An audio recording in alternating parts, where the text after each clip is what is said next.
As the sassy, firm grandmother on the Beverly Hillbillies, she made people laugh. On the other hand, Irene Ryan was not at all like the wild grandmother she played on stage. Ryan was more than just Granny. She had performances in theater, on the radio, on Broadway, and on TV. She had been performing for a long time and was very good at it. But what did they do after the cameras stopped? Ryan's later years took a sudden and sad turn, from her marriage and financial success to the creepy empty house that was linked to her name. Sad to say, tragedy struck just as she was starting a new part of her work. Join us as we learn about the interesting, little-known life of Irene Ryan, including how she became famous, how she died, and what she left behind. Growing up, it was October 17, 1902, in El Paso, Texas, that Irene Ryan was born. She got her start in show business when she was very young. She had her first singing contest at the Valencia Theater in San Francisco when she was 11 years old. She won $3.00 for singing Pretty Baby. From the start, it was clear that Irene was meant to be the center of attention. She would start her job, but it would not be until a few more years. She lied about her age to get a job with a California stock company when she was 14. The state's child labor laws said she was too young to work, but she was determined to make it in the business. She was never really interested in school. She only went to high school for 2 years before she decided to focus on the stage full-time. She worked on her skills in stock theater for 4 years before going into show business to make a name for herself. Irene found her voice in musical comedies and variety shows, and she would act all over California. During that time, she met Tim Ryan, who was also a comedic actor. They became a team very quickly, on and off the stage, and got married in 1922. Their relationship lasted 20 years, and they worked together as well as being married, making them both very successful in the show business. A job. After making a name for themselves in vaudeville, Irene and Tim Ryan made the move to radio and started their own show called Tim and Irene. The two became famous for their hilarious Dumb Dora act, which featured a dumb but likable woman. It quickly went viral across the country. As their fame grew, they were invited to be on some of the biggest shows of the time, like The Rudy Valley Show and The Bob Hope Show. While Irene was making waves on the radio, she was also making waves on the big screen. She and Tim were both in a number of comedy shorts together, a total of 11 movies. The Wacky Family, 1936, Hamlet and Eggs, 1937, and Will You Stop were some of their most famous works. Their chemistry on TV matched their relationship in real life. But even though they were both successful in their careers, they ended their marriage. After being together for 20 years, Irene and Tim split up in 1943. But even though they broke up, they still worked together after the breakup. Even after they went their different ways, they kept working together on film projects. During World War II, Bob Hope worked hard as a comedian to keep American troops stationed abroad entertained. They had worked together before on the Bob Hope Show, so Irene was excited to help. Hope picked her up and took part in her USO tours, where she performed for troops and went to veterans' hospitals to make people laugh. Her dedication went beyond the war. During the 1948 Berlin airlift, she continued to help the troops. Her efforts make people feel better. Bob Hope, who knew how important comedy could be in bad times, once thought about how important their goal was. There is a lot of value in laughter up at the front lines. Trust me on this. Blessed are those Grant guys who give and take the bad business that goes on there, he said. When they reach out to shake your hand and say thank you, you feel like Grant's tomb is stuck in your throat. Think about those guys thanking me. Pay attention to what they do for you and me. Irene saw Making the Soldiers Happy as more than just another show. The Beverly Hillbillies gave her a chance to give back and use her skills for a good cause. During the 1950s, Irene Ryan kept working to improve her business, getting parts in a number of TV shows. Even though she was a well-known actor, nothing could have prepared her for the moment in the 1960 Subara S About That Bads that would change her career forever. Ryan had her heart set on playing Granny Daisy Moses on the Beverly Hillbillies. Moses was a tough, no-nonsense grandmother who became the heart of the Clampett family. Even though she had a lot of experience, she almost didn't get the job. Paul Henning, who created the show, sent Ryan to a casting agent to find the right grandmother. However, Ryan wasn't their first choice. The agent didn't think she was a good fit, which Irene didn't agree with. Ryan didn't want to be forgotten, so she took things into her own hands. She called Paul Henning and made a strong case for herself. "Paul, do I need to get my gray wig and blanket to make you believe me?" she challenged. The El Paso Times said, She won't be able to keep up with the older actors if you cast them. When the clock strikes 7, I know what it's like. Because she was passionate and sure of herself, she got another interview. But Henning later remembered things a little differently. A man told MTV Legends that Ryan had come into his office one day and asked her straight if she thought she could play a hillbilly. She began telling a story right away that made no doubt in his mind. "Are you joking?" she said. "I was in a stock company that put on a show in Arkansas. Backstage, we couldn't wait for the curtain to rise. Finally, when it didn't, we asked the boss why he hadn't let the people in. He warned that if he let them in before the show, they would fill up all the places." Okay, I know what hillbillies are like. That was enough to make Henning happy. Not only did Irene Ryan have the experience, but she also had the right amount of grit and fun to play Granny Moses. Irene Ryan, your grandmother. In the past, Paul Henning remembered that Irene Ryan's screen test made it clear who should play Granny.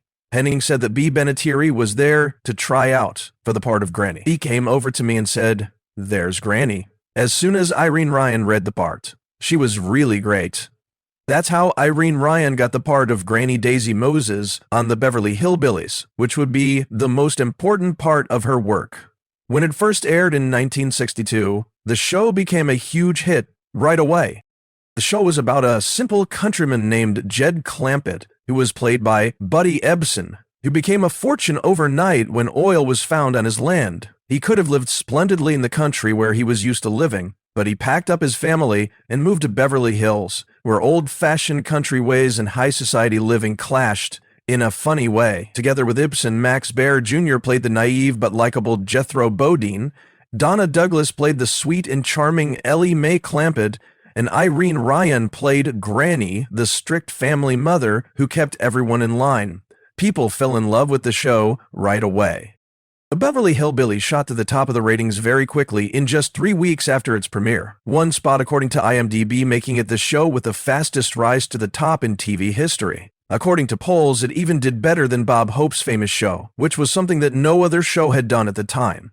The makers, on the other hand, kept a few secrets from the public behind the scenes to keep the show's magic. Even after many years, the Beverly Hillbillies is still a favorite that people love and new generations can still watch reruns of it. Ryan never let herself get too relaxed, even after getting the part. Even though the Beverly Hillbillies was one of the most popular TV shows of all time, she was always afraid that her job could be taken away at any time. In an interview with the Star Gazette in 1965, she said, "I'm always the first person on set for every scene. I've always been on time. I was always afraid of losing my job. Do you know something else? I'm still scared." That fear was a real one. Ryan had worked hard her whole career, playing in vaudeville, getting used to radio, and switching to TV and movies whenever the chance came up. In show business, things could change at any time, and she learned early on not to take security for granted. She was always on guard, ready for the chance that everything could change at any time, even when she was at the height of her success. Different from who Ryan was. She was warm and friendly off-screen, and her work lasted more than 50 years. They act in almost every part of the entertainment business. She had only never done one kind of show. "I won't say how old I am, but for more than 50 years, I've been in show business, doing everything but dancing." She laughed and said, "I was never that tight." She wasn't going to slow down, though. "I want to keep being a grandmother until I fall asleep. People who say they are retiring just seem to lay down and die." Ryan had a lot of success on Broadway. After Beverly Hillbillies. After the end of the Beverly Hillbillies, Irene Ryan didn't stay in Hollywood for long. Instead of working in movies or TV, she went back to live theater, which was her first love. When asked about her love of performing, she told the El Paso Times that, "For an actor, nothing will ever be as good as the live stage. But TV is here to stay, and it's about the best way to have fun that we've ever seen." Ryan took on a new task when she got the part of Berta, the sassy grandmother in Bob Fosse's musical Pippin. She captivated audiences even when she was in her 70s, and in 1973, she was nominated for a Tony Award for Best Featured Actress in a Show. This was on top of the 2 Emmy nominations she already had for her part as Granny on the Beverly Hillbillies in 1963 and 1964. When she sang No Time at All, it was an instant hit that made everyone in the house cry every night. The New York Times wrote, "In Pippin, as those who have seen the show know, she was on stage for only about 10 minutes and stopped the show cold. They said, 'She stole the show.'" Billy Joel. John Rubinstein was left on stage after she left and couldn't say his next line until the crowd stopped cheering. Ryan was short. She was only 5 feet 2 inches, but she was full of energy and would often stay backstage with the crew long after her show was over. She kept up with Broadway's fast pace even though she was 70 years old. She handled the chaos behind the scenes like she was half her age. Ryan had saved enough money to live a nice life. She had a net worth of $1 million, 0 cents, when she died on April 26, 1973. This was due to years of smart investments and careful saving. She kept playing until the very end, even though she had a stroke while she was on stage. After being taken back to Los Angeles, she died there. Officially, glioblastoma and arteriosclerotic heart disease were what killed her. Irene Ryan really liked acting, maybe more than anything else. She worked hard at her art until the end, showing the same grit and determination that made Granny on the Beverly Hillbillies such a memorable character. Irene Ryan gave all of her money to children when she died. Ryan wasn't just dedicated to her work, she was also deeply committed to helping others. She started the Irene Ryan Foundation to help young people who want to be artists. Because she was kind, she made sure that her money would continue to help others even after she died. The press in Atlantic City said that Ryan gave all of her money, more than $1 million, 0 cents, to a fund for student loans. Ryan had no close family to leave behind, so she gave her entire fortune to the foundation. They used it to create scholarships for theater students, which will continue to help performers in the future. Ryan was acting on Broadway in Pippin in her last days. She made her debut at age 70 as Bertie, a royal but lively medieval grandmother in the show. She was nominated for a Tony Award for her act, which shows how talented she is. She fell down on stage during a show on March 10, 1973, and was rushed to St. John's Hospital in Los Angeles. She had a stroke on April 26 and died that same day. Buddy Ebsen, who she worked with on Beverly Hillbillies, once said she was a joy to work with, and many other people who knew her agreed. Ryan was a shining example of how to be a good person on TV, the stage, and behind the scenes with her charity. Even though she has been gone for decades, her legacy goes on through the laughs she made people laugh and the chances she gave young actors. She was Hollywood's grandmother, but many people saw her as much more than that. It was inspiring to see her. Granny Moses's heritage can be found in Irene Ryan's empty house. Irene Ryan made people laugh, had a sharp sense of humor, and put on shows that people will never forget. But the abandoned house she once owned is a less well-known part of her past. The house, which is in bad shape now, is a quiet memory of the actress's life before she became famous. Ryan's role as Granny Clampett made her famous, but the people who lived there in real life told a different story. In contrast to the fancy Beverly Hills house seen on TV, her real home was much less fancy. The land has been left to the elements over the years, and nature is slowly taking it back.